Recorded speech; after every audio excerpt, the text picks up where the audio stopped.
আজ বানাবো রসবড়া। তার জন্য আগের দিন রাত্রে ডাল ভিজিয়ে রেখেছিলাম, সেটি ভালো করে বেটে নিয়েছি। পরিমাণ মতো একটু লবণ দিলাম।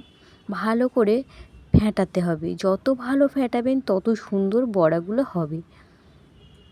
অন্য একটি পাত্রে গুড় নিয়েছি আর 2 কাপ জল দিয়েছি। 3টি এলাচ ও 3টি তেজপাতা দিয়ে ভালো করে ফুটিয়ে নিতে হবে।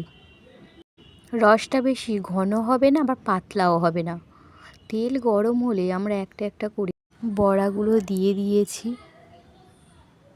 যখন ব্রাউন কালার হয়ে যাবে তখন আমরা ঝাঁঝরিতে তুলে নেব। ভালো করে তেল ঝরিয়ে রসের মধ্যে দিয়ে দেব। বড়াগুলোর মধ্যে রস ভরে গেলে আমাদের রসবড়া তৈরি।